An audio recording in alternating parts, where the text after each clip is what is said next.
certain object, or like maybe a skyline or something, or is it more about like the details inside? And that gives you already kind of limits your possibilities, what kind of lighting makes sense. If you have, for example, like a backlit lighting situation, then yeah, try to find photos which show like a backlit situation and learn from that, like what kind of areas have what kind of color, and how does fog and everything work with in a backlit situation. And so yeah, that's basically, it's really about think what kind of light situation makes sense for you. And I'm in a painting, I'm not thinking too much about making it realistic. It's more about choosing the right lighting scenario. And if you do that, like if you have a the right concept, then it will kind of solve from alone. Okay. Hopefully, I hope that answers Mauricio's question. Did you have any more you wanted to add to that, Patrick, or was that everything? Does Mauricio say anything back?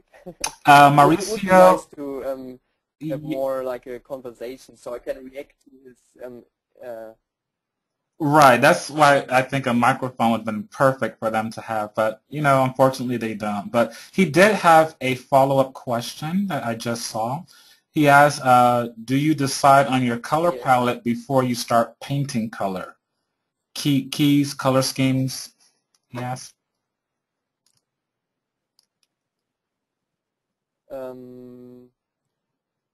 Yes and no. I mean, I have a general idea, but I mean, like you saw in my demo, from the beginning on, I wanted to have something kind of a greenish bluish, like a greenish bluish color scheme coming from my board with all the reference photos, because I just felt the general feeling was kind of colder and more technological, like more more cold, and I kind of stuck to that color scheme like throughout the whole painting.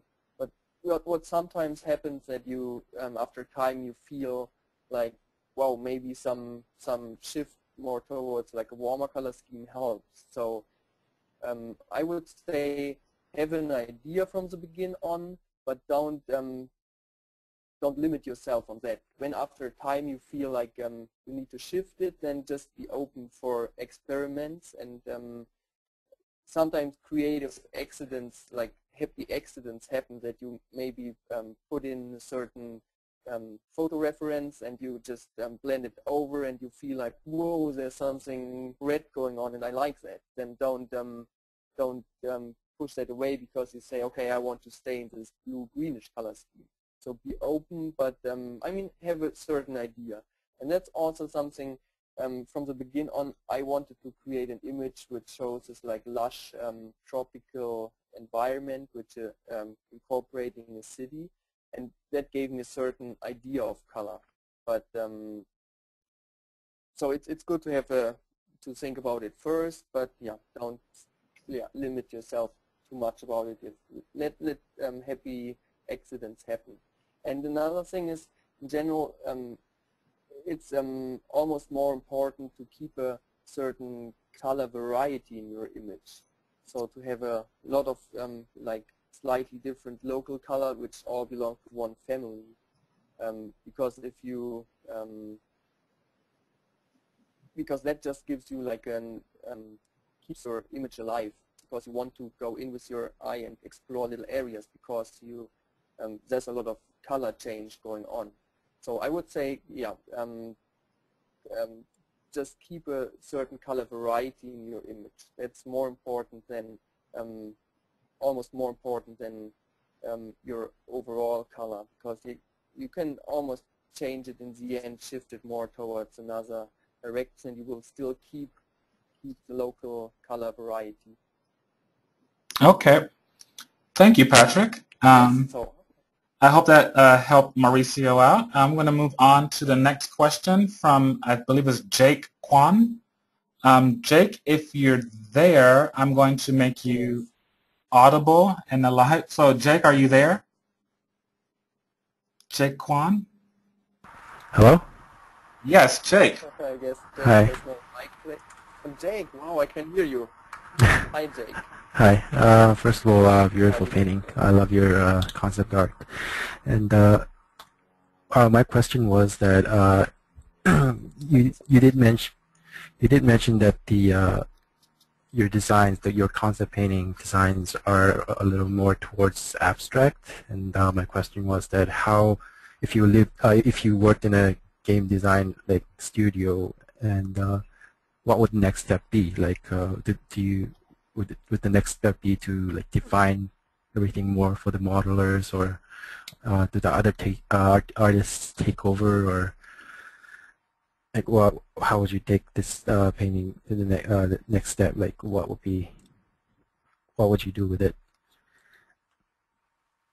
I mean, at first it really depends on in what kind of stage of production you are.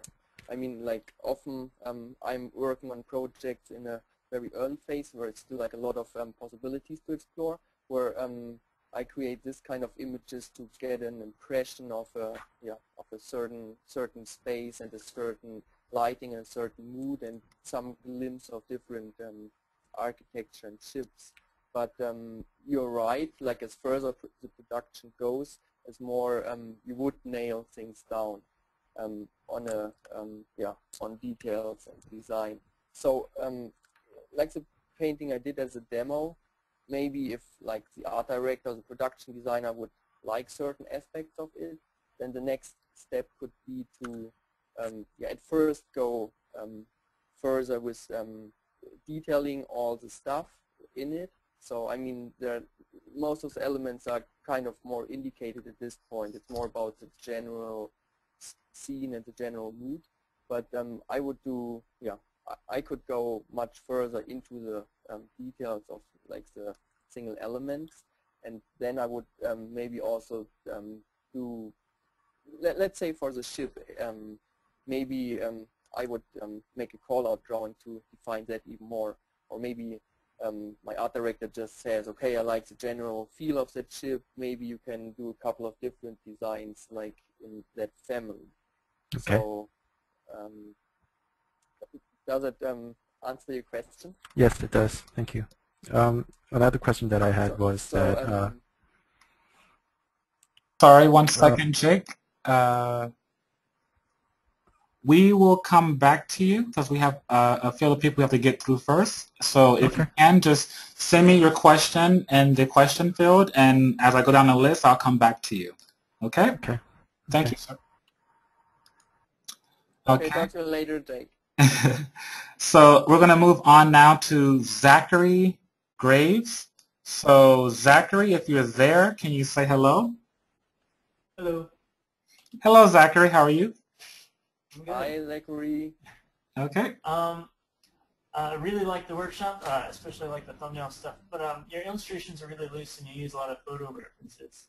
How would you approach, say, like the bike that you used in the Priest movie? Does that make sense? On that one, I did a lot of actually traditional pencil sketches first. Then I did. I also used some photo reference to texture them, and in the end, I was like, as we got along in the production, I was doing like a side view drawing in Photoshop and like 3/4 rear and 3/4 front view. So it's it starts up with like really loose sketches, like thumbnail sketches, and then it gets more tightened down. Because in the beginning, I always want to keep it loose and abstract because I always like to explore like a big variety in different of different solutions. And so, for example, on the Priest bike, you saw this big turbine, In the beginning, it was